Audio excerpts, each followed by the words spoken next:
I've always believed you can tell a person's true character by how they treat those they have power over. My son Edward never quite understood that lesson, despite James's and my best efforts. I suppose that's why I wasn't particularly surprised when the embossed cream envelope arrived, containing not an invitation, but a summons disguised as a family meeting. The letter sat on my kitchen counter now, its expensive weight suggesting importance, authority. So like Edward, even his stationery designed to intimidate. Dear Mother, in light of your continued refusal to address the matter of Dad's estate distribution, I'm arranging a family meeting this Friday at 2 p.m. at my office. As it's been nearly 8 months since Dad's passing, these matters cannot be delayed further. Please come prepared to finalize the transfer documents. Regards, Edward J. Bennett, Esquire. Not love Edward, not even sincerely. Just regards. As if I were a difficult client, rather than the woman who had taught him to tie his shoes and helped him memorize his constitutional amendments for law school. I sighed, pouring another cup of coffee into James's favorite mug, the one with the faded Harvard Business School logo he'd used every morning for 30 years. 8 months a widow, and I still set out 2 mugs each morning before remembering. What would you do, James? I asked the empty kitchen, running my fingers along the counter's worn edge. We'd bought this house when Edward was still in diapers, had planned to renovate the kitchen for decades, but somehow never got around to it. Now Edward wanted to sell it all. The house, the 200 acres surrounding it, the heritage apple orchard James had lovingly restored. My son saw only dollar signs where I saw a lifetime. If you're watching, please like and subscribe to the channel and tell me in the comments where in the world you're from. The phone rang, jarring me from my thoughts. Edward's wife, Vanessa. Holly, it's Vanessa. I wanted to check if you received Edward's letter about Friday. Vanessa was a kind woman trapped in my son's orbit of ambition. I'd always liked her, despite the designer clothes and careful manner that suggested she was perpetually walking on eggshells. I did receive it, I replied, keeping my tone neutral. Though I have to say, it read more like a summons than an invitation. She laughed nervously. Oh, you know Edward. Always so formal with his communications. Hazard of being a lawyer, I suppose. I murmured non-committally. Edward had been formal since childhood. Precise, particular, perpetually concerned with appearances. The law hadn't created that tendency. It had merely rewarded it. He's just concerned about you, Holly, Vanessa continued. That big house, all that property to manage. It's a lot for anyone. I've been managing this property alongside James for 45 years, Vanessa. Of course, she backpedaled quickly. It's just, Edward thinks you might be more comfortable in something smaller.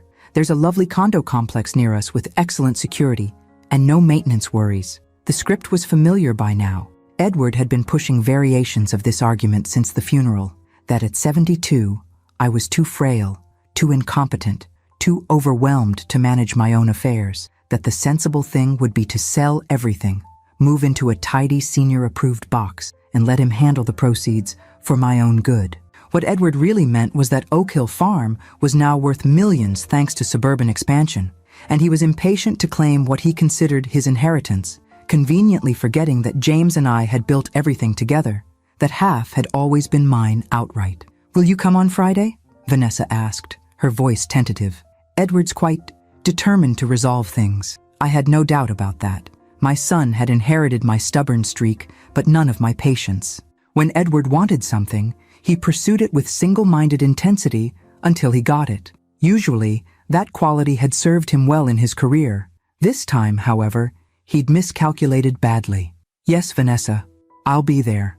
I kept my voice pleasant, betraying nothing of the steel that had formed in my spine. Please tell Edward I look forward to resolving this situation once and for all.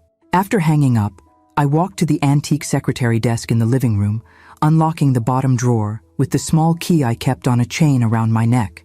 Inside was a folder labeled simply G in James's precise handwriting. I took it out, along with the burner phone I'd purchased last month. Another precaution that would have seemed paranoid if I didn't know my son so well. I dialed the number I'd memorized, though it felt strange not to use my contacts list. On the third ring, she answered, Gabriella Ortiz. The voice on the other end was confident, professional, so reminiscent of Edward's courtroom tone that it made my heart clench. Nature or nurture?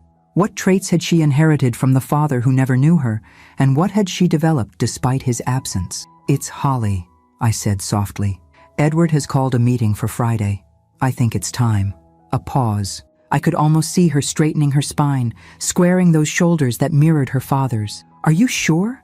Once we do this, there's no going back." No going back. The phrase echoed in my mind, carrying the weight of decisions made and unmade.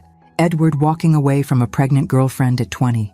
James and I discovering, too late, that we had a granddaughter. The collision course that had been set in motion 8 months ago when James suffered a massive stroke before he could finish making things right. "I'm sure," I replied, certainty flowing through me. "James would want us to do this. He left things unfinished, but we can complete what he started." "Okay." Her voice softened. "I'll fly in Thursday night. Same hotel as last time?" "No," I decided, an idea taking shape. "Come to the farm. Stay with me. It's time you saw your heritage. All of it, not just the legal documents." After we hung up, I returned to the kitchen, to the letter with its implied threats and condescension. Edward believed he was orchestrating an ambush, gathering his legal team to intimidate his aging mother into surrendering what he viewed as rightfully his. I traced James's coffee mug with one finger, remembering his favorite saying, "The best surprise is a well-prepared one." James had always played the long game, in banking and in life. Patient, strategic, seeing 3 moves ahead while others focused on immediate gain. Our son had inherited his father's strategic mind, but not his wisdom.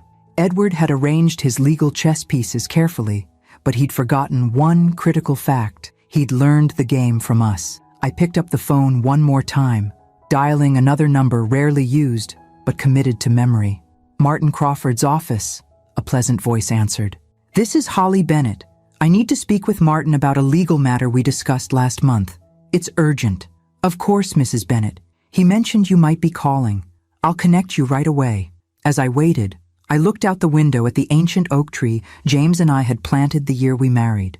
Nearly 50 years old now, it stood tall and uncompromising against the horizon. Roots deep in the soil of the land Edward was so eager to convert to cash. By Friday, my son would discover exactly what kind of timber I was made from.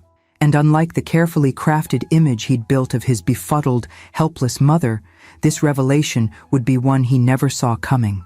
The morning after Edward's summons arrived, I woke before dawn.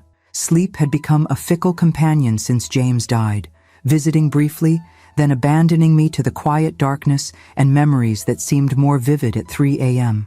I slipped out of bed, wrapping myself in James's old cardigan that still hung on the bedroom door.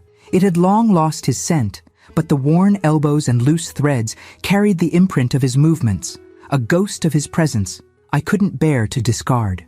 Downstairs, I made coffee and carried it to James's study, a room Edward had been particularly insistent about helping me clear out. No doubt the first edition Hemingways and the antique maps of Vermont had caught his calculating eye. I hadn't allowed it, of course. Some spaces needed to be preserved until one was ready to dismantle them, a concept my efficiency-minded son couldn't grasp. The study remained exactly as James had left it that final morning. Papers neatly stacked, reading glasses folded on top of the Wall Street Journal, a half-written note about calling the orchard manager about the Macintosh harvest, the abandoned detritus of a life interrupted mid-sentence. I settled into his leather chair and opened the bottom drawer of his desk, retrieving a leather-bound journal I'd discovered 2 months after the funeral.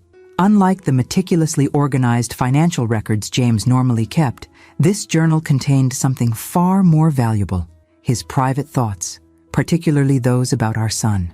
October 15th, Edward called today about the Westfield property. Again suggested I sell while the market is hot. When I reminded him that the tenant, Mrs. Abernathy, has lived there for 30 years and I've kept the rent deliberately below market for her sake, he called me financially irresponsible. Perhaps I am, but I measure wealth differently now than I did at his age. Some returns can't be calculated on spreadsheets. I traced James's handwriting with my fingertip. He'd always seen the growing gulf between his values and Edward's, had tried in his quiet way to bridge it. Too subtle, I'd told him. Edward needed direct communication, not parables and gentle guidance. But James believed in allowing people to find their own way to wisdom. I flipped forward to the entry that had changed everything. March 3rd. A young woman came to the office today. Gabriella Ortiz. The moment she walked in, I knew. She has Edward's eyes, his way of tilting his head when formulating a thought. She brought documentation, letters from her mother Maria, photos, even Edward's class ring he'd given her. She doesn't want money, doesn't want to disrupt Edward's life. Her mother recently passed away, and she simply wanted to know her father's family. I couldn't tell her that her father has become a man who measures people's worth by their utility to him. Instead, I invited her to dinner. Holly deserves to know her granddaughter. That dinner had changed everything. Gabriella, poised, brilliant, wounded, had shared her story over James's favorite roast chicken. How Maria had told her about her father when she was 18, showing her the letters and photos she'd kept. How Edward had initially seemed excited about the pregnancy, then panicked about law school, about his future prospects. How he'd offered money for an abortion, and when Maria refused, he'd simply disappeared from her life. Mom raised me alone, Gabriella had explained, her voice matter-of-fact rather than self-pitying. She was amazing, put herself through nursing school while raising me, never said a negative word about Edward.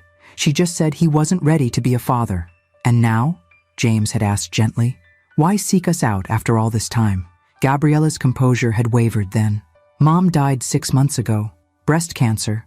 Going through her things, I found all these. She'd shown us the carefully preserved mementos, movie ticket stubs, pressed flowers, Polaroid photos of a young, carefree Edward the Ferwine barely recognized, his arm around a pretty dark-haired girl. I realized life's too short for unfinished business. I don't want Edward's money or even a relationship if he doesn't want one. But I thought, maybe I should at least give him the chance to know I exist.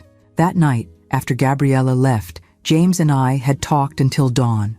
The shock of discovering we had a granddaughter, one who embodied all the qualities we'd hoped to see in Edward, had been overwhelming.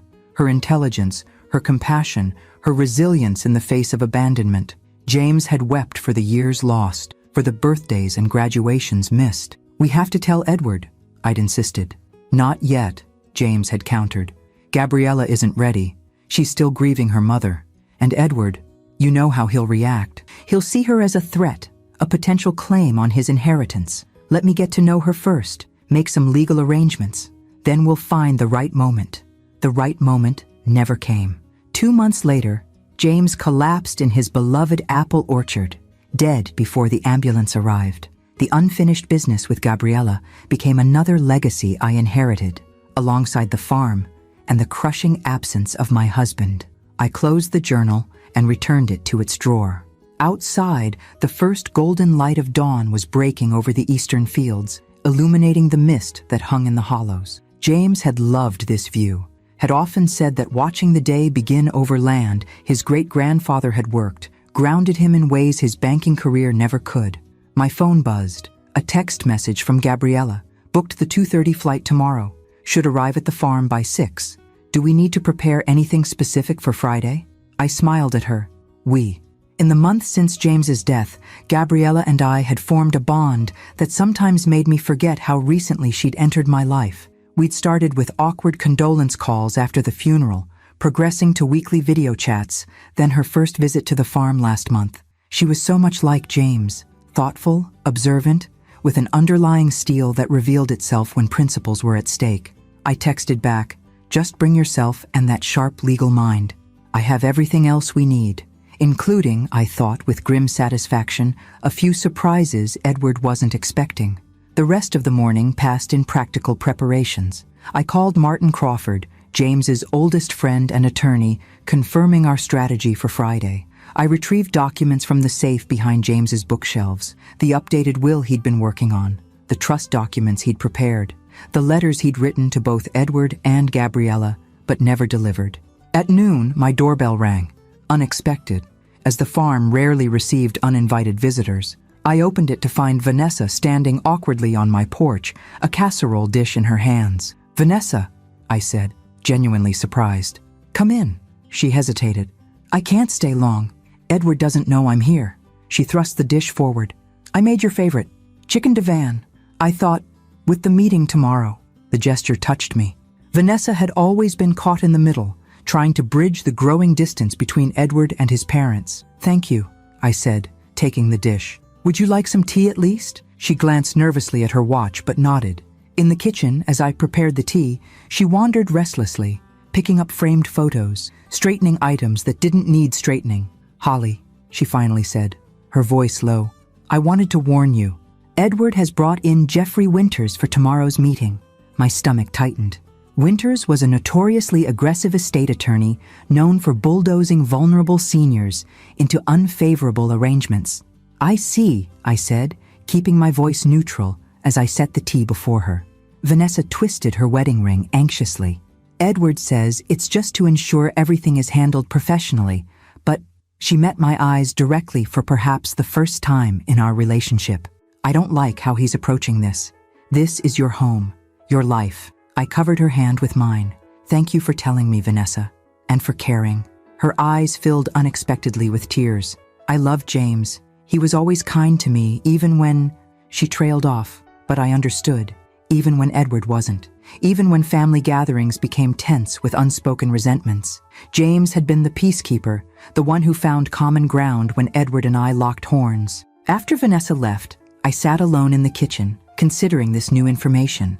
So Edward was bringing in the heavy artillery, escalating from pressure to outright intimidation. The realization should have frightened me, but instead, I felt an odd sense of calm resolve. My son believed he was facing a defenseless widow, easily manipulated through legal maneuvering and emotional pressure. He had calculated everything, except the possibility that I might have resources and resolve he knew nothing about. Tomorrow, Gabriella would arrive, and the day after, Edward would learn that some legacies can't be measured in acres or dollars. The maple-lined driveway of Oak Hill Farm has witnessed thousands of arrivals and departures over its century-and-a-half existence. Horse-drawn carriages giving way to Model Ts, then station wagons, SUVs, and now the sleek hybrid vehicles of the modern era. But as I stood watching Gabriella's rental car approach through the golden light of late afternoon, I knew this particular arrival carried more significance than most. She parked beside my aging Subaru, emerging with a garment bag slung over one shoulder and a leather briefcase in hand. Half professional attorney, half nervous granddaughter. For a moment, she stood taking in the sprawling white farmhouse with its wide porches and black shutters, the ancient oak tree with the swing James had hung for Edward 35 years ago, the rolling fields stretching toward the mountains beyond. "It's exactly like the photos," she said as I approached, "but more real somehow." I hugged her, this young woman who had James's thoughtful eyes and Edward's determined chin. 8 months of phone calls and video chats hadn't prepared me for how powerfully her presence affected me. She was family, unmistakably, undeniably, and yet a stranger still in so many ways. "Welcome home," I said, the words emerging unbidden.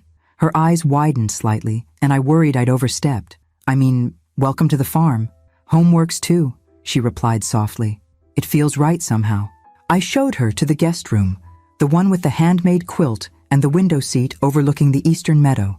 Not Edward's old room, which remained preserved in a strange time capsule of high school trophies and college pennants. That felt too complicated, too fraught with the ghost of what might have been. "Dinner in an hour?" I suggested. "Unless you're too tired from traveling." "I'd love dinner," Gabriella said. "And maybe, could you show me around the farm after, if it's not too cold out?" Of course, downstairs, preparing a simple meal of James's favorite beef stew, his mother's recipe, passed down through generations of Bennett women, I found myself humming, for the first time since James died. The house felt different with Gabriella in it, less like a mausoleum of memories, more like a home again. We ate at the kitchen table rather than the formal dining room, sharing stories between bites. I told her about James, his quiet humor, his passion for heritage apple varieties, his habit of reading poetry aloud on Sunday mornings. She told me about growing up in Arizona, about her mother Maria's strength and sacrifice, about law school, and her work representing domestic violence survivors. "You would have loved my mom," she said, helping herself to a second serving of stew. She was a fighter, but gentle too. Never bitter about what happened with Edward, even though she had every right to be. "I wish I could have known her," I replied honestly. Thanked her for raising such an extraordinary daughter. Gabriella looked down, suddenly intensely interested in her plate. I used to imagine what it would be like, she confessed quietly. Having grandparents, I mean. The other kids had these elaborate extended families, and I just had Mom. The simple admission broke my heart. While Edward had been studiously avoiding children to focus on his career, proclaiming that parenthood would happen someday when he'd achieved enough success, a goalpost that continually moved, his actual child had been growing up without the family connections most take for granted. James would have adored you, I told her. He was so excited when you found us, already making plans for holidays and birthdays. He wanted to make up for lost time. And then he ran out of time, Gabriella said softly. Yes, I reached across the table to cover her hand with mine. But I'm still here, and I plan to be for quite a while yet, despite what Edward might prefer. After dinner, true to my promise, I bundled us both in warm jackets and took Gabriella on a twilight tour of the property. We walked the orchard James had lovingly restored, the rows of heritage apple trees just beginning to bud.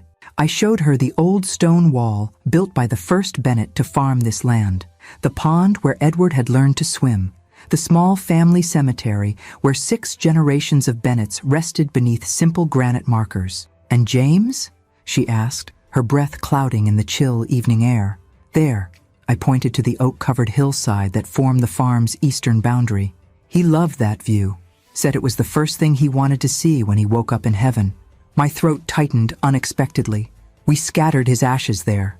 Gabriella stood silent beside me, respectful of both the place and my grief. After a moment, she slipped her hand into mine, a gesture so natural it took my breath away. Thank you for sharing this with me, she said. It helps me understand everything. Who he was, who you are. Later, back in the warmth of the kitchen, I made hot chocolate the way James always had, with real chocolate melted slowly, a hint of cinnamon, and hand-whipped cream. We sat at the old oak table, finalizing our strategy for tomorrow's confrontation. I've reviewed all the documents, Gabriella said, spreading papers across the table with an attorney's methodical precision. The trust James was establishing is rock solid, even in its incomplete state. And with the additional documentation from Martin, Edward has no legal ground to stand on. But he'll try, I noted. You don't know your father's determination when he wants something. A shadow crossed her face. Actually, I think I do. That same drive exists in me, just channeled differently.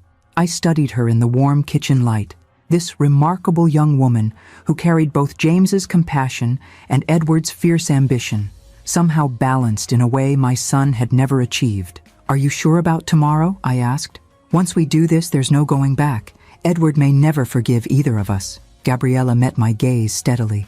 I've lived 23 years without Edward's approval or forgiveness. I think I'll survive. She hesitated, then added more softly, the question is whether you're prepared for what this might do to your relationship with him.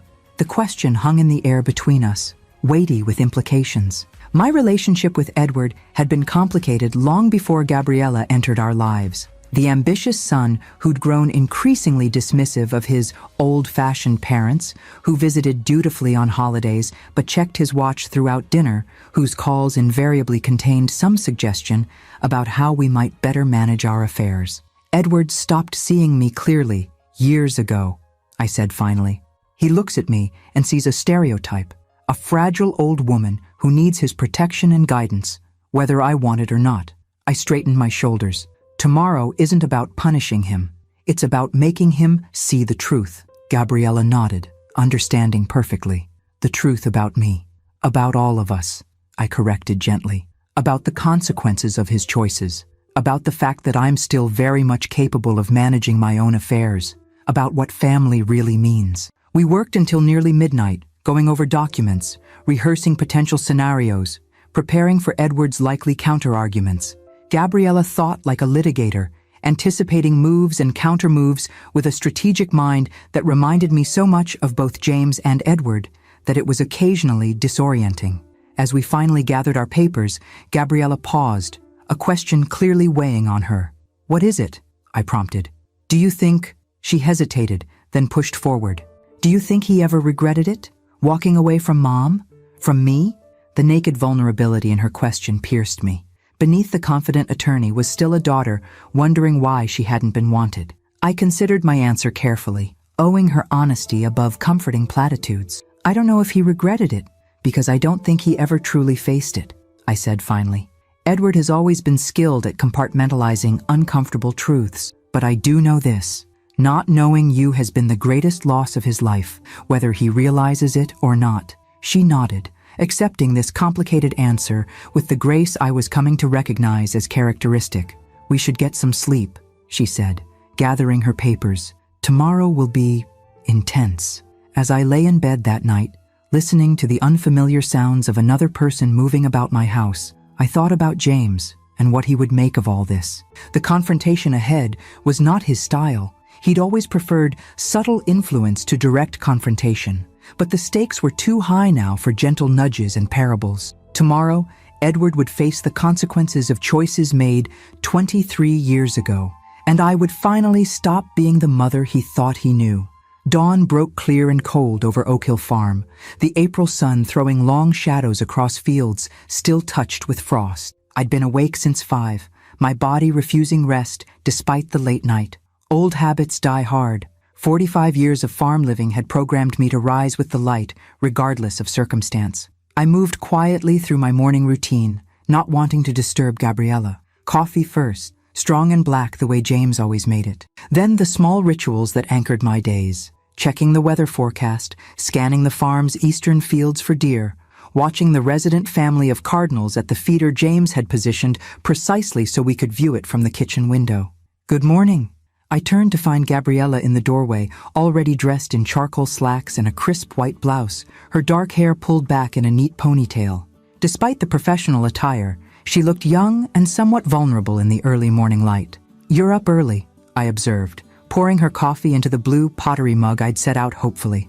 Couldn't sleep, she admitted, accepting the coffee gratefully.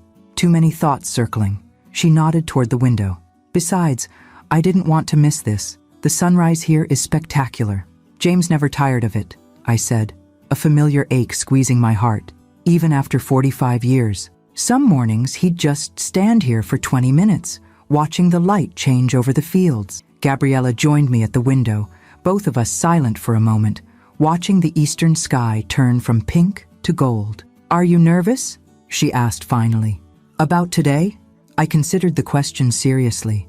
Was I nervous about confronting my son? About revealing the secret we'd kept for months? About potentially fracturing our already strained relationship beyond repair? Not nervous exactly, I said. Sad, perhaps, that it's come to this. She nodded, understanding in her eyes. We could still call it off, find another way. There is no other way, I replied, more firmly than I intended. Edward has made his intentions perfectly clear. He won't stop until he has control of everything James built, everything we built together. And you're sure this is what James would want? This confrontation? The question gave me pause. James had always been the peacemaker in our family, the diplomatic counterweight to my more direct approach. Would he approve of what we were planning? I crossed to the kitchen desk and retrieved the letter I'd found among James's papers after his death, the one addressed to Edward, but never sent. I handed it to Gabriella. Read it, I suggested. Then you tell me. She took the letter carefully, unfolding the heavy stationery covered in James's precise handwriting. As she read, her expression shifted from curiosity to a deep, solemn understanding. Edward, if you're reading this, it means I finally found the courage to have the conversation we should have had years ago about choices and consequences and what it means to be a Bennett. The farm you've always seen as an investment to be liquidated has been in our family for 6 generations. Not because each generation lacked the imagination to sell, but because each understood that some things have value beyond their market price. Your great-grandfather could have sold to developers in the 1950s and retired wealthy. He chose to preserve something lasting instead. I've watched you grow into a man who measures success by acquisition rather than contribution. That's partly my failure as a father. I gave you every advantage, removed every obstacle, never letting you experience the formative power of overcoming adversity.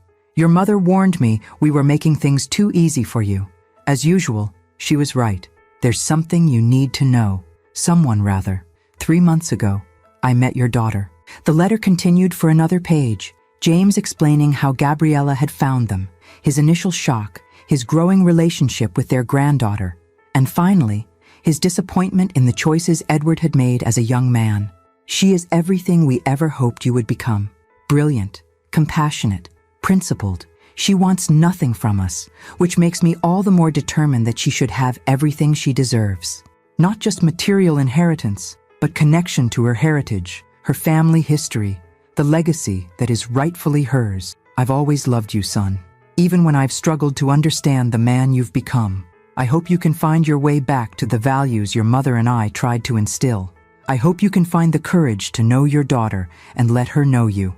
Whatever you decide, know this: Oak Hill Farm will never be sold while your mother lives. After that, its future lies with those who understand its true worth, not as real estate, but as a living testament to what the Bennett family has always stood for.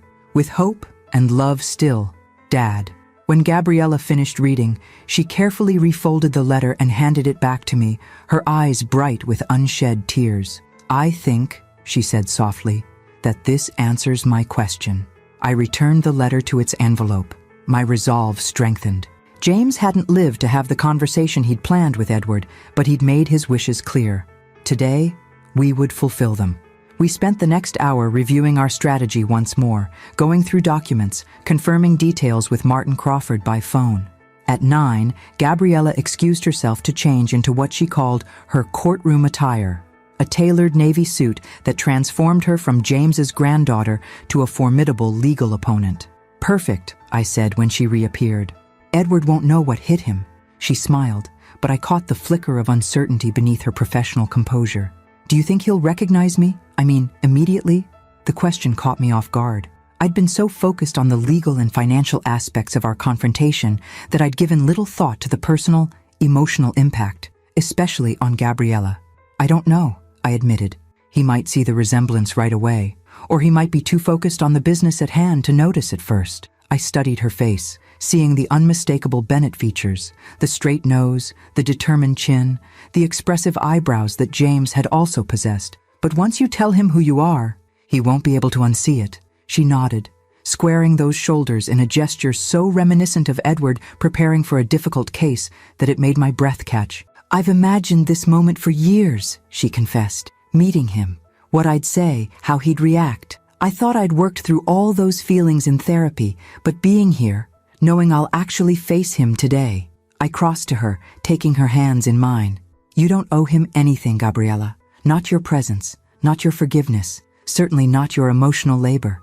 You're doing this to help me protect James's legacy. That's all. It's not that simple though, is it? Her smile was sad but clear-eyed. Nothing about family ever is. The doorbell rang, interrupting our moment. Through the frosted glass of the front door, I could make out Martin Crawford's distinctive silhouette.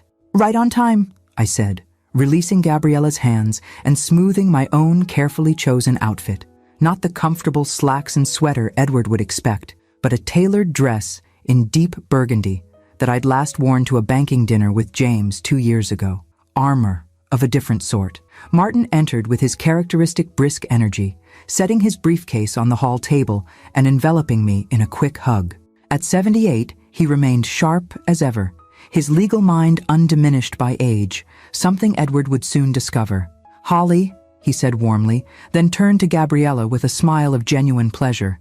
And this must be Gabriella. James described you perfectly. Introductions complete, we moved to the dining room, where Martin spread out additional documents beside those we'd already prepared. Everything's in order, he assured us. I've spoken with Judge Harmon this morning. He's aware we may need to file for an emergency injunction if Edward attempts anything precipitous after today's meeting. He won't, I said with more confidence than I felt. Edward values his professional reputation too highly to risk a public legal battle. Martin's expression suggested he wasn't entirely convinced. Nevertheless, we're prepared for all contingencies. He checked his watch. We should leave in 30 minutes to ensure we arrive precisely on time. Not early. That would give Edward's team a psychological advantage. Not late. That would appear disrespectful. As Martin and Gabriella discussed last-minute legal details, I slipped away to the kitchen, needing a moment alone. I stood at the window where James and I had watched countless dawns together, my hand instinctively finding the wedding band I still wore. I hope we're doing the right thing, James, I whispered. I hope this is what you would want. No answer came, of course. Just the cardinal at the feeder, the sun climbing higher over the eastern fields, the farm continuing its timeless rhythms regardless of human drama. But as I turned to join the others, a sense of calm certainty settled over me. James had always believed in doing what was right, even when it was difficult. Today would be difficult indeed, but necessary. Edward had summoned me to a reckoning. He just didn't realize he would be the one forced to account for his choices. Edward's law firm occupied the top 3 floors of a sleek glass tower in downtown Burlington, the kind of building that announced success and power without subtlety. As Martin guided his Mercedes into the underground parking garage, I felt a flutter of anxiety beneath my calm exterior. Not fear exactly, but the natural apprehension before a coming storm. "Remember," Martin said as we rode the elevator to the 22nd floor, "let me do most of the talking initially. Holly, you'll seem appropriately passive, which will feed into Edward's expectations. Gabriella, stay in the background until we give the signal." Gabriella nodded, her professional mask firmly in place, though I noticed her hands were tightly clasped around her portfolio. This confrontation would be difficult for all of us, but for her, it represented 23 years of unresolved questions and emotions. The elevator doors opened onto a reception area designed to impress and intimidate visitors. Gleaming marble floors, abstract art that probably cost more than most people's homes, and behind a curved desk of dark wood, a receptionist whose cool smile never reached her eyes. "Mrs. Bennet and Mr. Crawford to see Edward Bennet," Martin announced, his tone making it clear he was not overawed by the surroundings. "And your associate?" the receptionist asked, glancing at Gabriella. "We'll be joining our meeting as well," Martin replied smoothly. "We're expected." The receptionist made a call, then directed us to a conference room at the end of the hallway. As we walked, I noted the framed newspaper articles celebrating the firm's victories, the photos of partners with politicians and business leaders. Edward's world of connections and influence, so different from the quiet legacy James had built. The conference room door was open, revealing exactly the scene I had anticipated. Edward stood at the head of a long table, immaculate in a charcoal suit that probably cost more than a month of my pension. Beside him sat 3 other attorneys, Jeffrey Winters, whom Vanessa had warned me about, and 2 younger associates with identical expressions of professional detachment. "Mother," Edward said, coming forward to kiss my cheek perfunctorily. "Right on time." His gaze shifted to Martin, his expression cooling noticeably. "Martin, I didn't realize you'd be joining us today. This is a family matter. Your mother asked me to attend as her legal representative," Martin replied pleasantly. "I'm sure you understand the importance of proper counsel in matters involving significant assets." A flicker of annoyance crossed Edward's face before his professional mask reasserted itself. "Of course." His attention turned to Gabriella, standing slightly behind us. "And you are?" "My associate," Martin said before she could answer. "Shall we begin? I understand you have a busy schedule." Edward hesitated, clearly unhappy about the unexpected additions, but too conscious of appearances to object further. "Of course. Please, be seated." I took the chair directly across from Edward, with Martin beside me. Gabriella seated herself at the far end of the table, opening her laptop as if merely there to take notes. The choreography was deliberate. Edward would focus on Martin and me, viewing Gabriella as an inconsequential assistant. "Mother," Edward began once everyone was settled, "I've asked you here today because I'm concerned about the delay in resolving Dad's estate matters. It's been 8 months, and we haven't made any progress on the necessary transfers and property dispositions." "That's because there's nothing to resolve, Edward," I replied calmly. "As you know, your father and I held everything in joint tenancy. There is no estate to distribute." Edward's smile was patient, condescending. "Yes, technically the assets transferred to you automatically, but we've discussed the practical considerations. The farm is too much for you to manage alone. The investment portfolio requires active oversight. And frankly, at your age, you should be enjoying retirement, not burdened with these responsibilities." "I don't find them burdensome," I said simply. Edward exchanged glances with Jeffrey Winters, who smoothly took over, sliding a folder toward me. "Mrs. Bennet, we've prepared a comprehensive plan that addresses all these concerns while ensuring your complete financial security," Winters explained, his voice practiced and reassuring. The farm would be sold. We already have interested buyers willing to pay well above market value. The proceeds, combined with the existing portfolio, would be placed in a managed trust with your son as trustee. Another folder appeared. We've located an excellent senior living community just 15 minutes from Edward's home. 2-bedroom units, full amenities, medical staff on site. You'd have all the comfort and security you need, with none of the worries of property maintenance. The word senior felt like a deliberate weapon, designed to remind everyone present of my age, my presumed frailty and incompetence. I glanced at Martin, who gave a nearly imperceptible nod. Time to begin our counteroffensive. And if I don't wish to sell the farm? I asked mildly. Edward leaned forward, his expression a carefully calibrated blend of concern and firmness. Mother, be reasonable. You can't maintain 200 acres and a 19th century house alone. The liability issues alone are significant. What if you fell and couldn't reach help?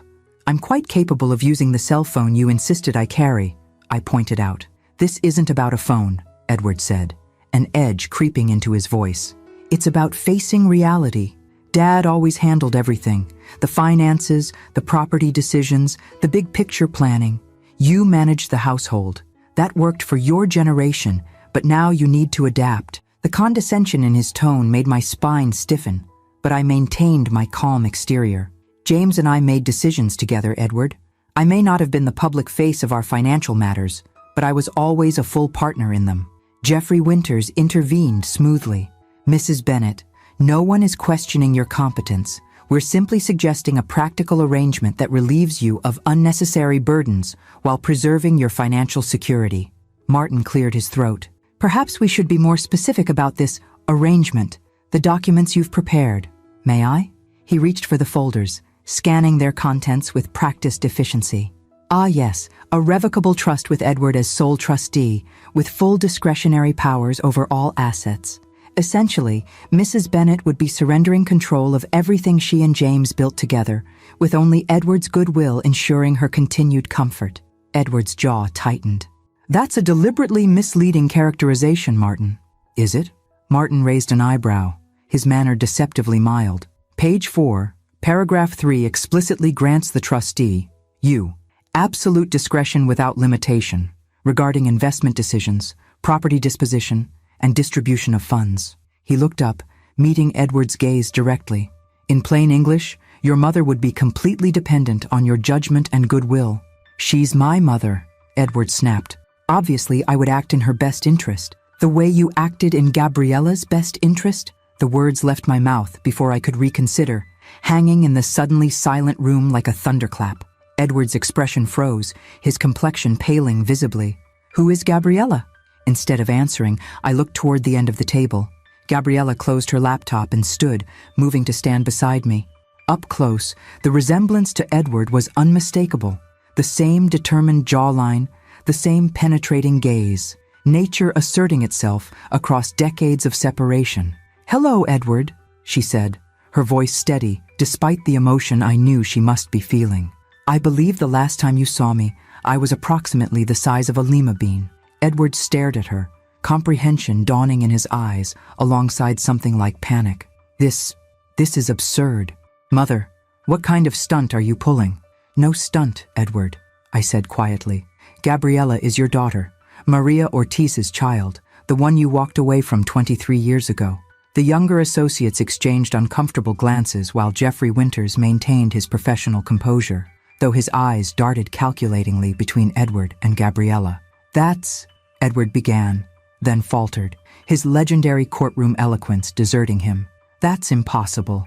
I haven't seen Maria since college, which aligns perfectly with my age," Gabriella noted. "I'm 23, born January 12th, 9 months after your graduation weekend. Mother kept the Polaroid photos, the letters, even your class ring." She placed a small velvet box on the table between them. "She gave it to me when I turned 18 and told me who my father was." Edward stared at the box as if it might bite him. "Why now?" he demanded, his voice hoarse. "After all this time? Is it money? Because if that's what this is about—" "It's not about money," Gabriella interrupted, her calm finally cracking to reveal a flash of anger. "It has never been about money. My mother raised me without a penny from you, and I put myself through college and law school without your help. I'm here because Grandpa James and Grandma Holly deserve to know their granddaughter, because they, unlike you, actually wanted me in their lives. The conference room went absolutely still, as if all the oxygen had been suddenly sucked out. Edward stared at Gabriella, his face a mask of conflicting emotions, shock, disbelief, calculation, and something deeper that might have been shame or fear. James knew about this? He finally asked, his voice unnaturally controlled. Gabriella found us 6 months before your father died, I explained, meeting my son's gaze steadily. Maria had recently passed away from breast cancer, and Gabriella wanted to know her father's family. She wasn't asking for anything, money, legal recognition, nothing, just to know where she came from. Edward's eyes narrowed. And neither of you thought to inform me? Gabriella wasn't ready, I said. She needed time to process meeting us, to build trust. James respected that. He was planning to talk to you, to help facilitate a relationship if you were willing. Then he had his stroke. Jeffrey Winters leaned in, whispering urgently to Edward, no doubt advising caution and restraint.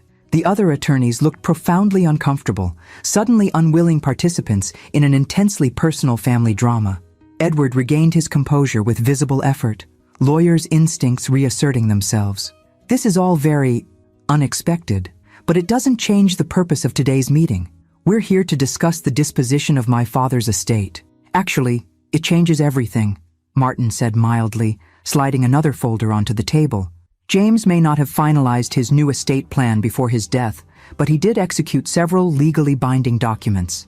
This trust agreement, for instance, establishing the Bennett Family Heritage Trust. Edward snatched the document, scanning it with the rapid comprehension of a seasoned attorney. His expression darkened as he read. "This isn't possible," he said flatly. "Dad would never have done this without discussing it with me. He tried to discuss many things with you over the years," I pointed out. "Your increasing focus on acquisition over preservation, your dismissal of the farm's historical significance, your insistence that everything be measured by its market value rather than its meaning." "Don't psychoanalyze me, Mother," Edward snapped, his careful facade cracking.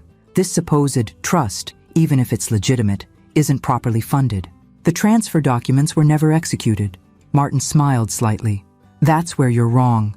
The orchard parcels, the conservation easements, and the majority of the investment portfolio were transferred 2 weeks before James's death. The trust is not only valid, but substantially funded." Gabriella spoke then, her legal training evident in her precise language. "The trust establishes a clear succession plan for Oak Hill Farm. Holly retains lifetime rights to reside there and make all operational decisions. Upon her death, the property transfers to the trust with the requirement that it remain intact as a working farm and historical property for a minimum of 50 years. Edward's jaw clenched as he continued reading, his knuckles white against the paper. "And you," he said to Gabriella, accusation in his tone, "are named as a co-trustee alongside Mother." "Yes," she acknowledged simply. A complete stranger, someone who appears out of nowhere claiming to be family, is suddenly co-trustee of assets worth millions. Edward turned to me, anger replacing shock. "Can't you see you're being manipulated? This woman shows up with a convenient story and some old photographs, and suddenly she's positioned to inherit everything?" "Gabriella doesn't need your money, Edward," I said, keeping my voice level despite the insult to both of us. "She's a successful attorney with her own practice. She didn't ask for any of this. James insisted on including her." "Of course he did," Edward said bitterly. "Dad always had a soft spot for strays and lost causes." The cruelty of the remark hung in the air. Gabriella's expression didn't change, but I saw the slight straightening of her shoulders, the lift of her chin, the same tells Edward had when wounded, but determined not to show it. "You're right about one thing," she said quietly. "Your father had enormous compassion. When I met him, he cried, actually cried, over the years he'd missed with me, not from guilt, but from genuine grief for the relationship he could have had with his granddaughter." Edward looked away, unable to meet her gaze. "James wanted to give you time to process everything," I continued, softening my tone. "He knew it would be a shock, but he also believed you deserved the chance to know your daughter, to be part of her life if you chose to be." "How considerate of him," Edward muttered, but the sarcasm sounded forced. Jeffrey Winters cleared his throat, clearly attempting to steer the conversation back to safer legal ground. The validity of this trust will need to be thoroughly examined. If Mr. Bennett was under undue influence, Martin cut him off firmly. I advised James on this trust. I witnessed his signature, along with 2 other attorneys from my firm. He was of completely sound mind and fully understood the implications of his decisions. We'll see about that, Edward retorted, but the threat sounded hollow even to my ears. I reached into my purse and withdrew the sealed envelope I'd brought, James's letter to Edward. Your father wrote this for you, I said, placing it before him. He never had the chance to give it to you himself. Edward stared at the envelope, his father's distinctive handwriting clearly visible on the front. For a moment, a flash of raw grief crossed his face, the first genuine emotion he'd displayed since learning about Gabriella. This doesn't change anything legally, he said, but he took the letter, slipping it into his jacket pocket. Perhaps not, I acknowledged, but there's something you should understand, Edward. This confrontation today wasn't my first choice. I would have preferred to introduce you to your daughter privately, to give you time to process everything, to find a way forward that respected everyone's needs and feelings. Then why this? He demanded, gesturing around the conference room. Why ambush me in front of my colleagues? Because you left me no choice, I said simply. You were determined to take control of everything James and I built together, to move me into a suitable facility, to sell the farm out from under me, all while convincing yourself it was for my own good. It is for your own good, Edward insisted, but with less conviction than before. No, I countered gently. It's for your convenience. There's a difference. Something in my calm certainty seemed to finally penetrate Edward's defensive anger. He looked at me, really looked at me.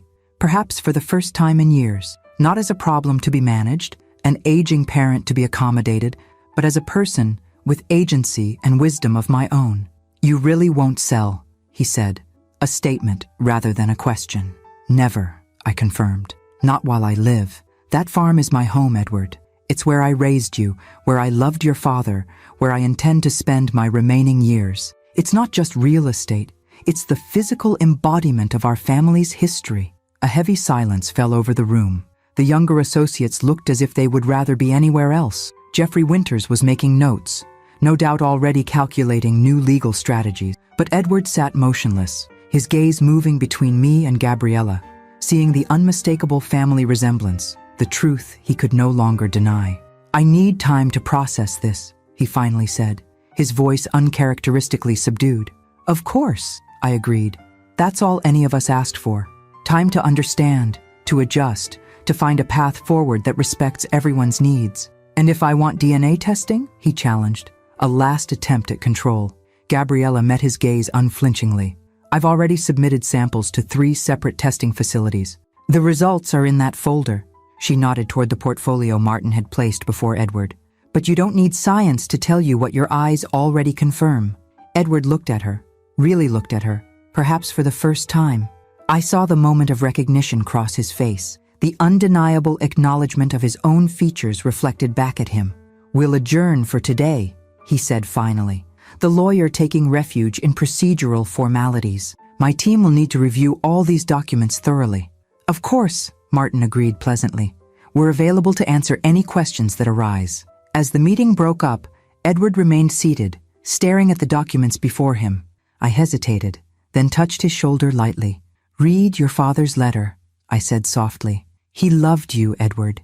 He just wanted you to remember what truly matters. He didn't respond, didn't look up as Gabriella, Martin, and I gathered our things and prepared to leave. But as we reached the door, his voice stopped us. Gabriella, she turned, her expression carefully neutral. Did Maria ever tell you about me? Before she died?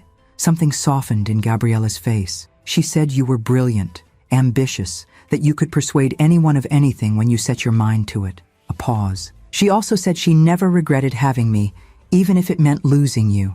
Edward nodded once, his throat working. Thank you for telling me that. It wasn't much, barely a beginning, but as we left the imposing glass tower and stepped into the spring sunshine, I felt a cautious hope stirring. The confrontation had gone as planned, the legal groundwork laid to protect James's legacy and my future. But more importantly, perhaps, a door had been opened that had remained closed for 23 years. Whether Edward would walk through it remained to be seen.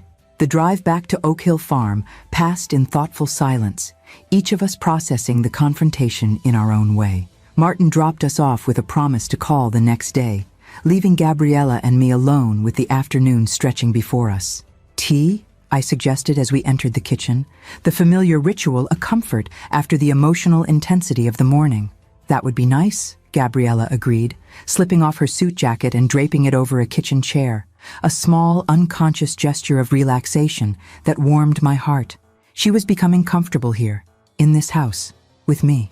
As I filled the kettle, Gabriella leaned against the counter, a faraway look in her eyes. "He's exactly how Mom described him," she said softly. Commanding, articulate, completely certain of his own rightness. Edward has always been formidable, I acknowledged, setting out James's favorite teapot, the blue willow pattern that had been our first anniversary gift to each other. Even as a child, he approached life as if it were a debate to be won, rather than an experience to be shared. "Did you see his face when he realized who I was?" Gabriella asked, a hint of vulnerability breaking through her composed exterior. "He looked horrified." I measured tea leaves carefully, buying time to frame my response. "Shocked, certainly. Edward has spent 23 years building a life that doesn't include a daughter. Your existence challenges the narrative he's constructed about himself. The successful attorney with the perfect life," she said with a hint of bitterness. "No messy mistakes or abandoned responsibilities." The kettle whistled, and I poured steaming water over the leaves, watching them unfurl in the porcelain pot. "People build elaborate defenses to protect themselves from truths they don't want to face," I said gently. Edward has always been exceptionally skilled at that particular form of self-deception. We carried our tea to the sunroom at the back of the house, settling into the wicker chairs that overlooked the garden James had tended with such care. Spring bulbs were pushing up through the soil, daffodils, tulips, the early hyacinths already in fragrant bloom. "Do you think he'll read James's letter?" Gabriella asked, cradling her teacup. "Eventually," I said. "Edward has never been able to resist information, even when he fears what it might contain." And then, the question hung between us, so simple, yet encompassing all the uncertainty of the path ahead. And then what? Would Edward fight the trust, challenge Gabriella's identity, continue his campaign to control James's legacy? Or would something in him finally bend toward reconciliation? "I don't know," I admitted. "Your father is nothing if not unpredictable when cornered." Gabriella nodded, accepting this ambiguity with the same grace she'd shown throughout our ordeal. We sat in companionable silence, watching birds flit among the awakening garden, the peaceful scene at odds with the morning's confrontation. "Whatever happens with Edward," I said finally, "I want you to know that you will always have a place here. This is your heritage too, not just legally through James's trust, but in every way that matters." Her eyes glistened suddenly. "Thank you," she whispered. "You have no idea what that means to me." The remainder of the day passed in quiet productivity. Gabriella made calls to her office in Chicago, arranging to work remotely for the next week. I prepared James's favorite beef stew for dinner, finding unexpected joy in cooking for someone again after months of solitary meals. By unspoken agreement, we avoided further discussion of Edward, allowing ourselves a respite from the emotional intensity of the morning. It was nearly 8 that evening when headlights swept across the front of the house, catching us by surprise. Gabriella and I exchanged glances. We weren't expecting visitors, and Oak Hill Farm was far enough from town that people rarely dropped by unannounced. I moved to the window, peering through the darkness at the familiar luxury sedan now parked in my driveway. "It's Edward," I said, my stomach tightening with apprehension. Gabriella stood, smoothing her casual clothes self-consciously. "Do you want me to make myself scarce?" "No," I decided after a moment's reflection. "This is your home too now. We face whatever comes together." The doorbell rang, its cheerful chime incongruous with the tension that had suddenly filled the house. I straightened my shoulders and went to answer it, Gabriella a few steps behind me. Edward stood on the porch, still in his business suit, though he'd removed his tie. He looked tired, the confident facade of the morning replaced by something more vulnerable, more human. "May I come in?" he asked, uncharacteristically tentative. I stepped aside wordlessly, allowing him to enter the home he'd grown up in, but had visited with decreasing frequency over the years. He hesitated in the foyer, eyes falling on Gabriella, who stood in the archway to the living room. "I didn't realize you'd be staying here," he said, an unreadable expression crossing his face. "I invited her," I replied simply. "Would you like some coffee? Or something stronger, perhaps?" "Scotch," he said immediately. "If Dad's Macallan is still in the cabinet." I nodded and moved to the liquor cabinet in the living room, aware of the awkward silence stretching between father and daughter in my wake. As I poured 3 fingers of the single malt James had saved for special occasions, I heard Edward clear his throat. "I read Dad's letter," he said, directing the comment to neither of us in particular. "Twice, actually." I handed him the crystal tumbler, noting the slight tremor in his normally steady hand as he accepted it. "And?" Edward took a substantial swallow of the scotch before answering. He was disappointed in me, in the man I've become. The admission seemed to cost him physically, as if the words themselves caused pain. He was concerned, I corrected gently, about the values that seem to be guiding your choices. There's a difference. Edward moved to the fireplace, staring at the family photos arranged on the mantel. Decades of Bennetts captured in silver frames. His gaze lingered on an image of James holding him as a toddler, both of them laughing at some long-forgotten joke. "I've been thinking about something all afternoon," he said, his back still to us. "When Gabriella said that Maria never regretted having her, even if it meant losing me." He turned, meeting Gabriella's eyes directly. I convinced myself I was doing the right thing, that I was too young, too focused on my future to be a father, that Maria and you would be better off without me. Gabriella said nothing, her expression guarded but attentive. "But the truth is," Edward continued, his voice dropping, "I was terrified of failing, of not measuring up, of having to choose between my ambitions and my responsibilities." He took another swallow of scotch. "So I chose ambition, and I've been justifying that choice ever since." The naked honesty in his admission hung in the air between us. This wasn't the Edward I knew, the confident attorney, the man always certain of his position. This was someone more raw, more real. "Why are you here, Edward?" I asked finally. He set down his glass, squaring his shoulders in a gesture so like his father that it made my heart ache. "2 reasons. First, to tell you that I've instructed Jeffrey to withdraw any challenges to Dad's trust. The farm is yours for as long as you want it, Mother. I won't fight you on that anymore." Relief washed through me, though I was careful not to let it show too plainly. "And the second reason?" Edward turned to Gabriella, uncertainty written across features normally composed in confident assurance. "To ask if you might be willing to have dinner with me sometime, to talk. Not as adversaries or even as lawyer to lawyer, but just to talk." Gabriella's careful composure faltered momentarily, surprise and something more vulnerable flickering across her face.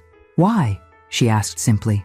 Edward's gaze dropped to his hands, then lifted again with visible effort. "Because I've missed 23 years. Because I'd like to know who you are. Because..." He hesitated, then finished in a quieter voice. "Because James was right. You are everything he and Mom tried to raise me to be." Silence fell, heavy with the weight of unspoken history, of choices made and paths not taken. Outside, a spring rain had begun to fall, pattering gently against the windows that had witnessed 4 generations of Bennett family moments. Births and deaths, celebrations and confrontations, reconciliations and beginnings. "I'm staying through next week," Gabriella said finally. "We could have lunch, Tuesday perhaps." It wasn't forgiveness or embrace, but it was a door left slightly ajar, an opportunity for something to begin where nothing had existed before.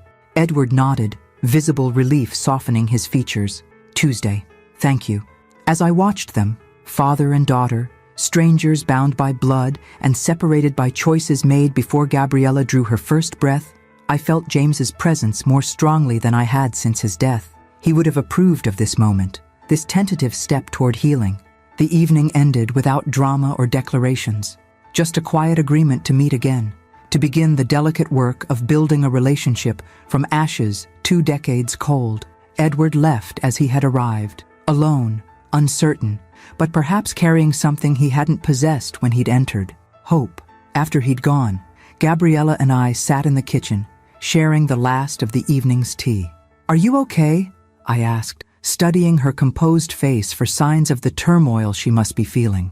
"I'm not sure," she admitted, her honesty a gift I treasured. I spent so many years imagining this moment, constructing scenarios in my mind. The reality is messier, less definitive. Life usually is, I said, reaching across the table to cover her hand with mine. The stories we tell ourselves rarely match the complex truth of human relationships. Do you think he means it? She asked, the question revealing the little girl who had grown up without a father, who had learned to protect herself from the pain of that absence. About wanting to know me? I considered the question carefully, owing her honesty rather than comfortable platitudes. I think Edward is genuinely shaken by meeting you, by James's letter, by the realization that his carefully constructed life narrative has significant gaps. Whether that translates to a lasting commitment to build a relationship with you, I shrugged slightly. That remains to be seen. Gabriella nodded, accepting this uncertainty with characteristic grace. Mom always said I had to be prepared for disappointment if I ever sought him out, that he might not be capable of being the father I might want. Maria sounds like she was a wise woman, I said. She was. Gabriella's smile held both sadness and pride. She also said that knowing where you come from doesn't define where you're going, that I was free to choose my own path regardless of Edward's choices. As we prepared for bed later that night, I paused in the hallway outside the guest room. Gabriella's room now, I corrected myself mentally. Whatever happens with Edward, I said softly, you've given me an extraordinary gift these past months, the chance to know my granddaughter, to see James live on in you. Gabriella's embrace was sudden and fierce, catching me by surprise with its intensity. Good night, Grandma, she whispered against my shoulder, using the title for the first time. The simple word, Grandma, brought tears to my eyes that I blinked away as I hugged her back. This remarkable young woman who had entered my life through loss and confrontation, but who now represented something unexpected and precious, a new beginning.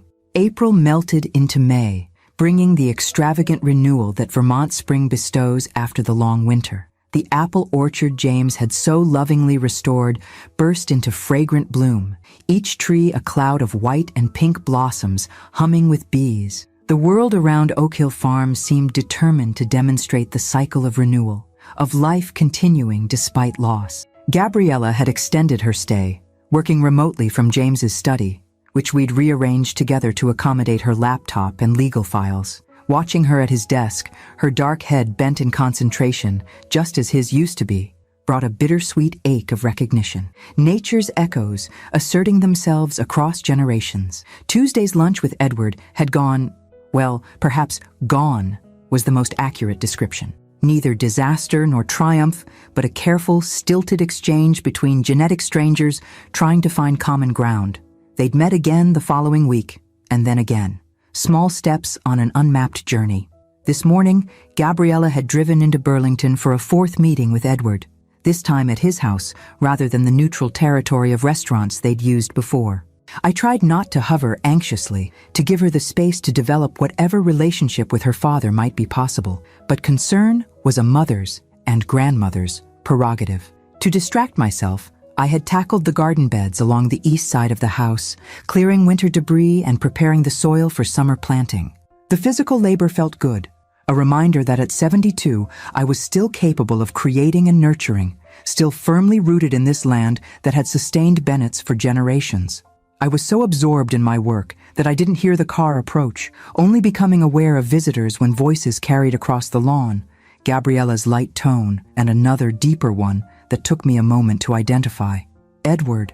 They rounded the corner of the house together, an unexpected sight that made me straighten from my gardening, pushing back my wide-brimmed hat to see them more clearly.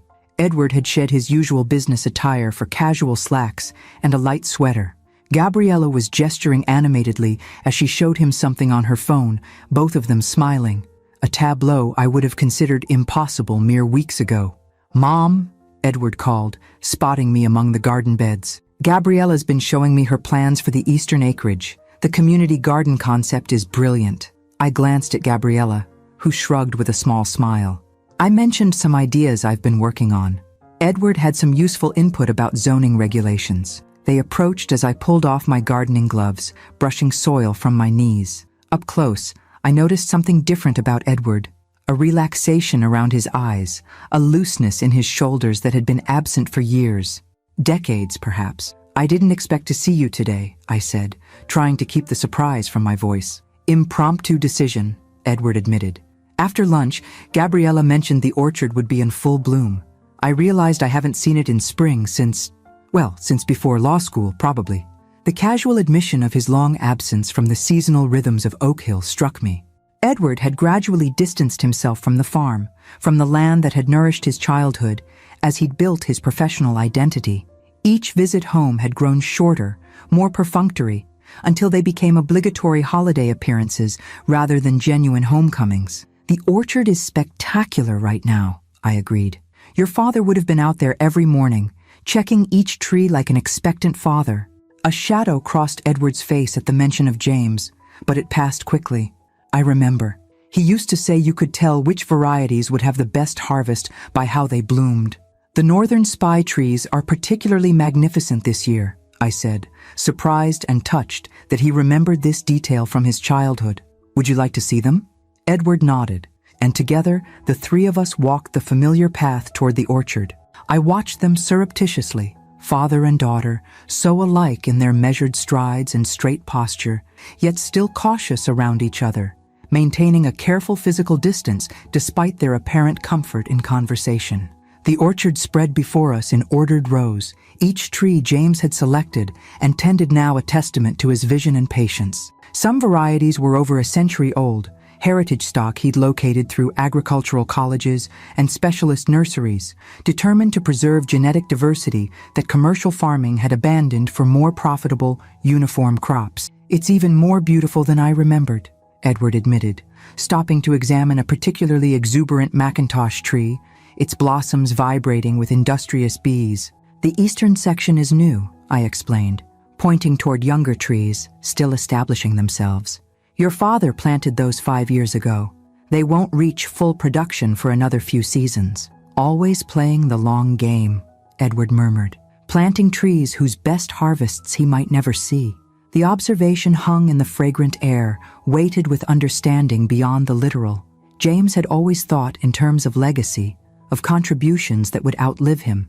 It was a perspective Edward, with his focus on quarterly results and immediate victories, had struggled to appreciate. Speaking of long games, Gabriella said, breaking the contemplative silence, I've been working on a proposal for the trust, a way to make Oak Hill more sustainable financially while honoring its heritage. She outlined her vision as we walked deeper into the orchard, a community-supported agriculture program using part of the farmland, educational workshops in the renovated barn, and conservation partnerships that would provide tax benefits while preserving the land's integrity. The farm has always been financially viable, I noted, surprised by the scope of her thinking. James made sure of that. Yes, but viable isn't the same as thriving, Gabriella pointed out. With the right approach, Oak Hill could become not just a historical property to be preserved, but a living resource for the community, a working model of sustainable agriculture and land stewardship.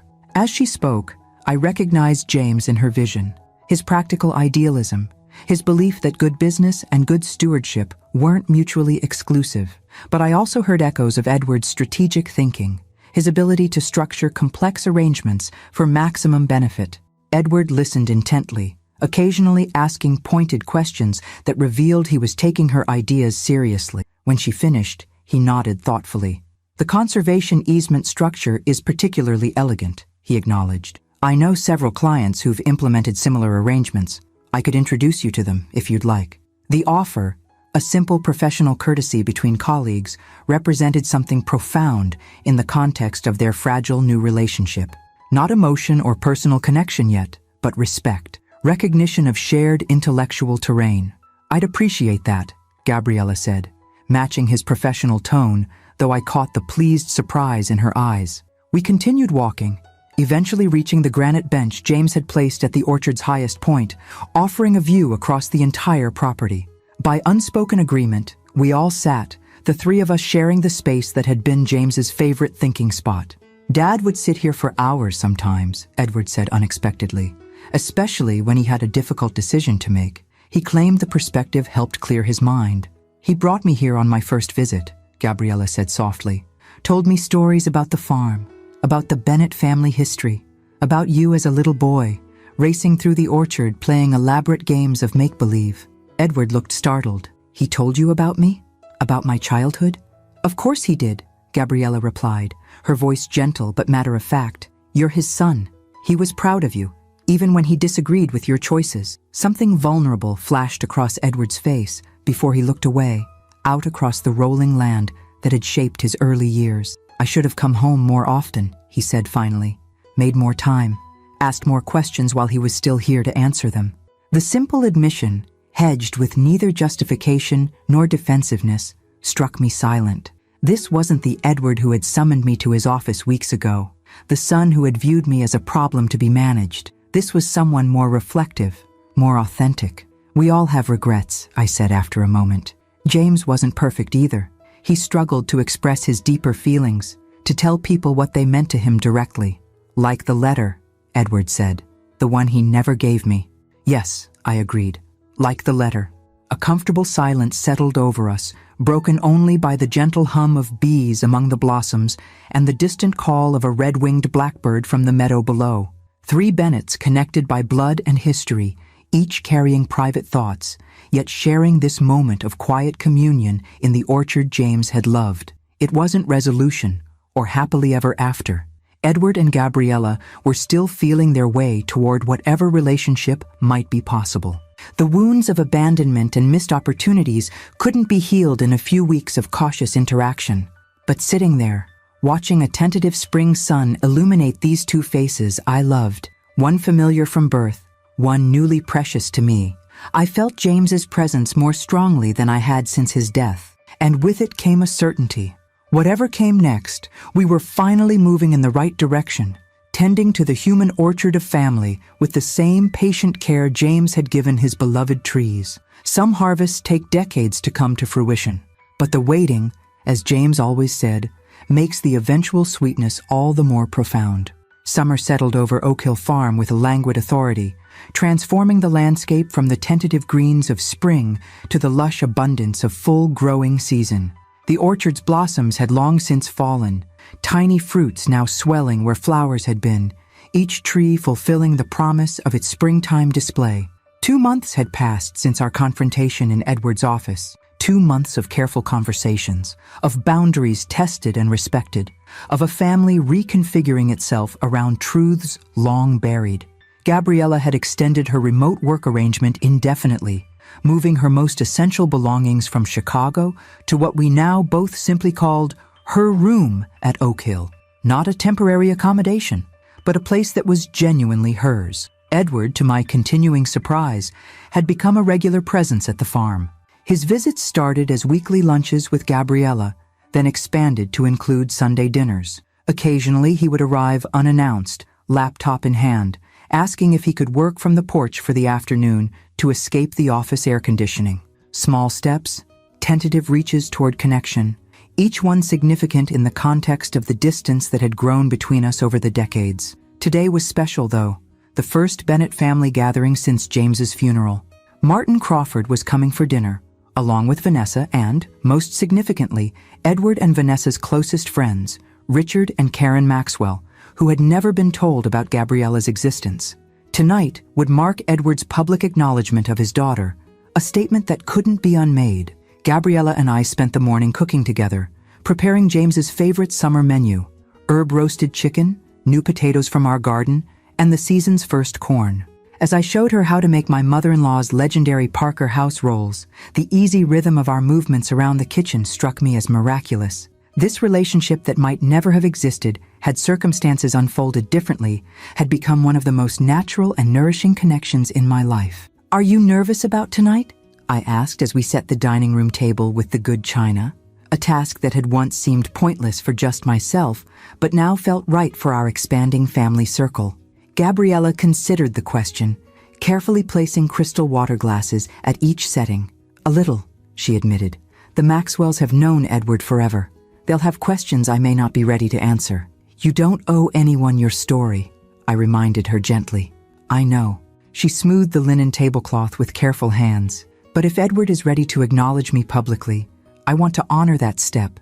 It can't be easy for him either." Her generosity of spirit never failed to move me, Despite everything, the abandonment before birth, the 23 years of absence, the initial shock and resistance when they'd finally met, Gabriella approached her relationship with Edward with a remarkable absence of bitterness. Not naivete or blind forgiveness, but a clear-eyed compassion that allowed space for complexity and growth. The afternoon passed in peaceful preparation, the house coming alive in a way it hadn't since James's death. By 6, everything was ready. Flowers arranged in James's grandmother's crystal vase, candles waiting to be lit, the dining room transformed from the lonely space where I'd taken solitary meals to a gathering place for the expanding branches of our family tree. Edward and Vanessa arrived first, precisely at 6:30, Vanessa carrying a bouquet of sunflowers from our garden, though I suspected they'd been purchased on the way. Her relationship with Gabriella remained tentative, colored by her loyalty to Edward and perhaps a touch of guilt by association. But she was trying, making genuine efforts to welcome this unexpected addition to the family. Martin arrived next, bringing his customary bottle of excellent wine and a warm embrace for both Gabriella and me.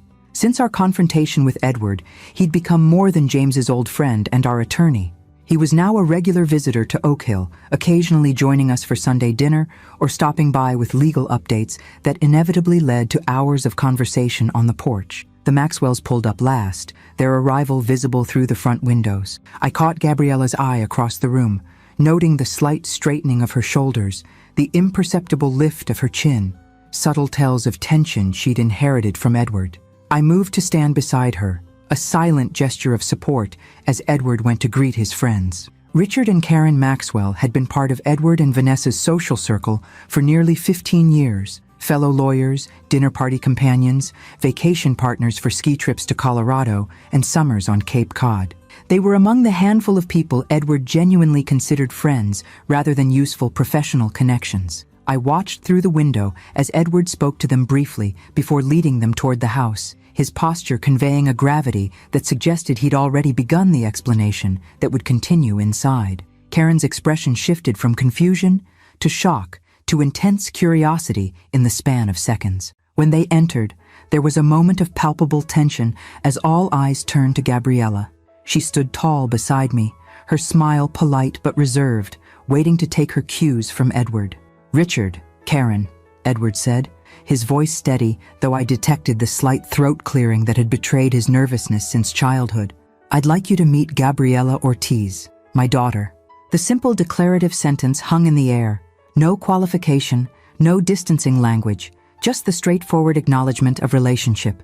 It was perhaps the bravest thing I'd seen my son do in years. Karen recovered first, moving forward with outstretched hand. "Gabriella, what a pleasure to meet you. Edward has, well, he's told us quite a story on the way in." "Only the beginning of it," Gabriella replied with a warm smile, accepting the handshake.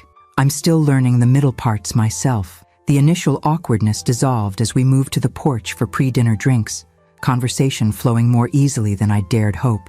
Richard, after his initial shock, asked Gabriella thoughtful questions about her legal practice. Karen, a family court judge, found common ground in their shared legal interests. By the time we gathered around the dining table, the atmosphere had transformed from cautious politeness to genuine engagement.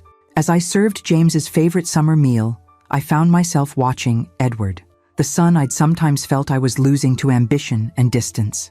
He sat between Vanessa and Gabriella, his attention moving between conversations, occasionally catching my eye across the table with expressions I couldn't quite decipher. There was something different about him, a quality I couldn't immediately name, but that reminded me, with an ache of recognition, of James. The realization struck me midway through dinner, as Edward was describing Gabriella's proposals for Oak Hill's future to the Maxwells. It wasn't just physical resemblance to his father I was seeing, but something deeper, a shift in perspective. Edward was speaking about legacy, about sustainability, about preserving something valuable for future generations. He was thinking beyond immediate gain, beyond his own lifetime, like James had always done. "Mom?" I startled from my thoughts, realizing Edward had asked me a question. "I'm sorry, I was wool gathering. What did you say?" "I was telling Richard and Karen about the apple varieties Dad saved, the heirlooms that might have disappeared otherwise. You know the names better than I do." The simple request, to share knowledge, to help tell the story of James's work felt like a small miracle. Edward hadn't shown interest in his father's agricultural passion since childhood. As the evening progressed, I observed the subtle dance of new relationships forming. Richard drawing Gabriella into a discussion of constitutional law, Karen and Vanessa discovering a shared interest in local education initiatives, Martin regaling Edward with stories of James's college escapades he'd never heard before, family forming itself anew, adapting to change the way living organisms always do when given sufficient space and nourishment. After dessert, as twilight settled over the farm, Edward suggested showing the Maxwells the view from the orchard. As the group wandered down the familiar path, I hung back, suddenly needing a moment alone with the emotions that had been building throughout the evening. "You okay, Grandma?" Gabriella had noticed my hesitation, doubling back to check on me. "More than okay," I assured her, linking my arm through hers, just taking it all in. She followed my gaze to the retreating figures, Edward walking between Richard and Karen, gesturing toward the western fields, Vanessa and Martin following behind. "It's strange, isn't it?" Gabriella said softly. "How quickly everything can change. 3 months ago, I'd never been to this farm. You and I had only met twice. Edward and I were strangers. Life often changes in sudden bursts after long periods of seeming stability," I observed. "Like the apple trees, months of invisible development, then a week of explosive blooming." We stood together in companionable silence, watching the others reach the crest of the orchard hill as the first stars appeared in the deepening blue above. "James would have loved this evening," I said finally. "All of us together. You here, as you always should have been." Gabriella's arm tightened around mine. "I feel him sometimes, you know, especially in the orchard." "Is that strange, when I only knew him for such a short time?" "Not strange at all," I assured her, my throat tightening with emotion. "Love doesn't always need time to take root. Sometimes it's just recognition. One soul knowing another, beyond all rational explanation. Like my love for this remarkable young woman who had entered my life so unexpectedly, bringing renewal when I'd thought only of endings. Like the tentative new connection forming between father and daughter despite decades of absence. Like the enduring presence of James the Fournfelt in the land around us, in the family gathering on the hillside, in the continuing story of Oak Hill Farm. Not endings, after all, just new chapters, unfolding in their own time. Autumn came to Vermont with its usual spectacular drama, maples blazing crimson and gold, sumacs burning deep red along the roadsides, the quality of light shifting to that particular golden clarity that makes every view seem like a painting. At Oak Hill Farm, the apple harvest was in full swing, each variety reaching ripeness in its appointed time, just as James had meticulously documented in the orchard journals he'd kept for decades. 6 months had passed since that fateful confrontation in Edward's office. 6 months of careful rebuilding, of boundaries tested and respected, of a family finding its new shape around truths long buried. So much had changed that sometimes I woke disoriented, momentarily confused by the sounds of another person moving about the house, by the fundamental shift from solitude to connection. Today marked exactly 1 year since James's death, a milestone I'd been approaching with a complex mix of dread and something like curiosity. How would grief feel after 12 full months of learning to live without him? Would the anniversary bring fresh pain or a new kind of acceptance? I rose early, leaving Gabriella sleeping in what was now unquestionably her room. No longer the guest bedroom, but a space transformed by her books, her photographs, the subtle shifts in decor that reflected her presence. Moving quietly through the kitchen, I prepared coffee and slipped outside just as dawn was breaking over the eastern hills. The grass was heavy with dew as I made my way up to the orchard, following the path James and I had walked thousands of times together. The harvest crew wouldn't arrive for several hours yet. Local college students and retirees who helped with the picking each fall, many of whom had worked with James for years. Today, they would handle the Macintosh trees, their red-striped fruits perfectly ripe and ready for market. At the crest of the hill where James's ashes had been scattered, I stopped, watching the sun crest the distant mountains, sending long golden rays across the valley below. The beauty was almost painful in its intensity, the kind of moment James would have savored in appreciative silence before saying something simple that somehow captured its essence perfectly. "I thought I might find you here," I turned to find Edward making his way up the path, 2 steaming travel mugs in his hands. He'd driven up from Burlington, over an hour away, to be here at dawn on this particular morning. "I brought reinforcements," he said, offering me one of the mugs. "Still black, 1 sugar." "You remembered," I said, touched by this small detail he'd retained from childhood breakfast tables. "Some things stick." He came to stand beside me, looking out over the orchard where red fruits weighted the branches, waiting for the day's harvest. "Hard to believe it's been a year." "Yes and no," I replied. "Some days it feels like yesterday, others like another lifetime entirely." We stood in companionable silence, sipping our coffee as the world brightened around us. This new ease between us remained something of a miracle to me. Not the complete healing of all past hurts, but a mutual willingness to move forward with greater honesty and respect than had characterized our relationship for decades. "I've been thinking a lot about Dad lately," Edward said finally. "About what he tried to teach me that I was too stubborn or too ambitious to hear." I glanced at him, noting the reflective quality in his expression. At 41, he was no longer young, no longer the brash attorney determined to conquer the world, regardless of cost. The past 6 months had etched new lines around his eyes, had softened something in his bearing. "James was never one for explicit lectures," I said. "He believed in teaching by example." Edward smiled slightly, which was wasted on me. I needed things spelled out, underlined, and highlighted. "You were always more direct, like me." I touched his arm briefly. "James understood that. He just hoped you'd eventually arrive at the same values through your own path." "And has that happened, do you think?" Edward asked, the question holding genuine vulnerability beneath its casual tone. "Am I becoming someone he would be proud of?" The question caught me off guard. My confident, successful son seeking validation he'd seemed beyond needing for so many years. I considered my answer carefully, owing him honesty rather than comfortable platitudes. "I think," I said slowly, "that you're becoming more authentically yourself, less driven by external measures of success, more connected to what truly matters." And yes, James would be proud of that journey. Edward nodded, accepting this qualified affirmation. "Gabriella has been illuminating," he admitted, "seeing myself reflected in someone who developed entirely outside my influence. She has my analytical mind, but none of my—" He hesitated. "Ruthless ambition?" I suggested with a small smile. He laughed, the sound carrying across the orchard. "I was going to say single-minded focus, but your description is probably more accurate." Birds called from the surrounding trees as the light strengthened, the day asserting itself fully now.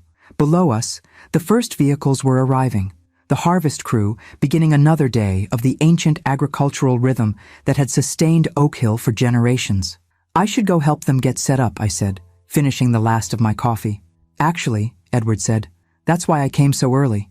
I took the day off. Thought I might help with the harvest if that's okay." I stared at him, momentarily speechless. Edward hadn't participated in the apple harvest since high school, when James had still required his reluctant assistance on weekends. The corporate attorney in his carefully tailored suits seemed worlds removed from the physical labor of picking fruit. "Of course it's okay," I managed. "But your clothes." "I brought work clothes in the car," he said, gesturing back toward the house. "Jeans, old boots. Unless you think I'd just be in the way?" "Never in the way," I assured him, touched beyond measure by this unexpected gesture. James would be delighted. As we walked back toward the house, a figure emerged onto the porch, Gabriella, wrapped in a sweater against the morning chill, coffee mug in hand. Seeing us, she raised a hand in greeting. "You're both up early," she called as we approached. "Anniversary pilgrimage," Edward explained, climbing the porch steps. "I'm going to help with the harvest today. Want to join us?" Gabriella's eyebrows rose in surprise. "You're going to pick apples? In actual trees? Is that so hard to imagine?" Edward asked, a touch of the old defensiveness creeping into his tone.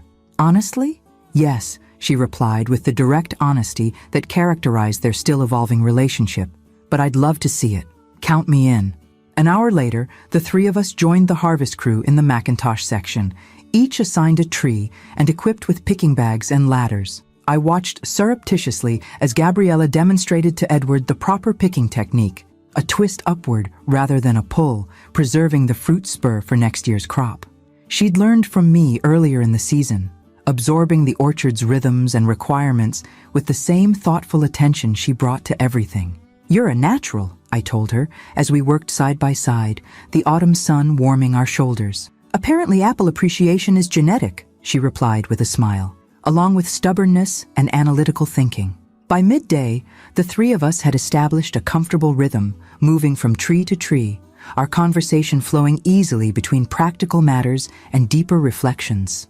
Edward shared stories of helping James as a boy, memories surfacing that he'd seemingly forgotten for decades. Gabriella spoke of her mother's small container garden in their city apartment, how Maria had instilled in her a reverence for growing things despite their limited space. When the lunch break came, we gathered with the rest of the crew under the massive oak at the orchard's edge, sharing the simple meal I'd prepared early that morning. Sandwiches, James's favorite potato salad, and of course, apple pie made from the first northern spies of the season.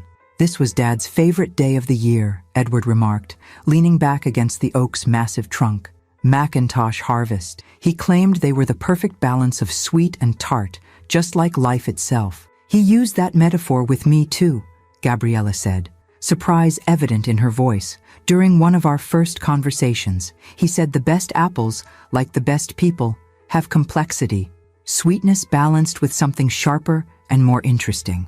The shared memory hung in the air between them, father and daughter, each holding a piece of James that the other hadn't known, each enriching the other's understanding through their separate connections to him.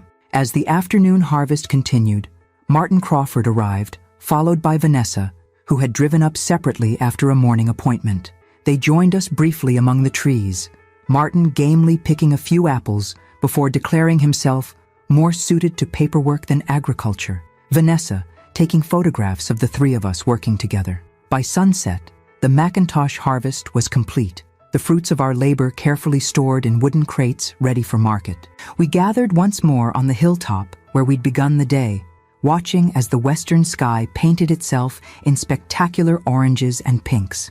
Despite the physical fatigue of unaccustomed labor, there was a palpable sense of satisfaction among us, the deep contentment that comes from meaningful work shared. "Thank you," Edward said unexpectedly, his gaze fixed on the sunset. "Both of you. For today. For everything, really." The simple acknowledgement, free from qualification or deflection, hung in the autumn air. Gabriella reached out, taking his hand in a gesture that would have been unimaginable 6 months earlier. "We're family," she said simply. "Complicated, imperfect, still figuring it out, but family nonetheless." I stood slightly apart, watching them silhouetted against the blazing sky, father and daughter, connected by blood and choice, by shared features and separate journeys that had finally converged. The sight filled me with a profound gratitude that transcended the day's inevitable undercurrent of grief. James hadn't lived to see this moment, this healing he had hoped to facilitate, but his legacy lived on, not just in the orchard's carefully tended trees or the trust he'd established, but in the values he'd embodied, in the connections he'd nurtured, even in his absence. As darkness settled over Oak Hill Farm, we made our way back to the house together. 3 generations of Bennetts bound by love, by loss, and ultimately by choice. The porch lights welcomed us home, golden against the gathering night. Inside, warmth and sustenance awaited.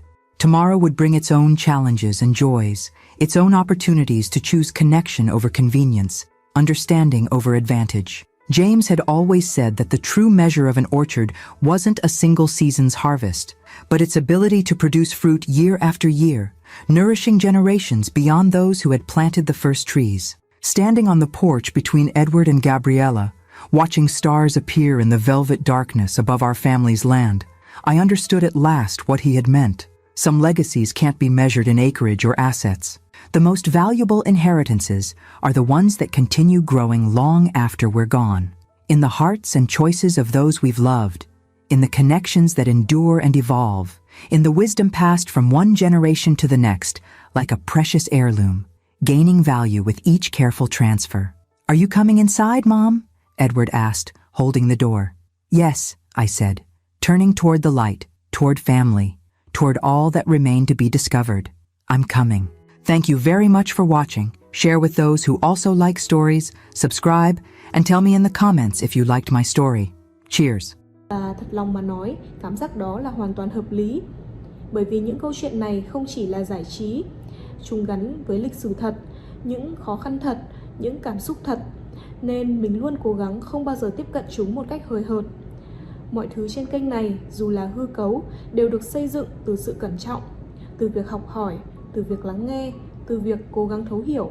Dù mình biết rằng mình sẽ không bao giờ hiểu hết được tất cả mọi thứ. Và điều đó rất là quan trọng với mình, bởi vì mình không ở đây để nói thay ai cả. Mình cũng không ở đây để thay thế cho tiếng nói của bất kỳ ai.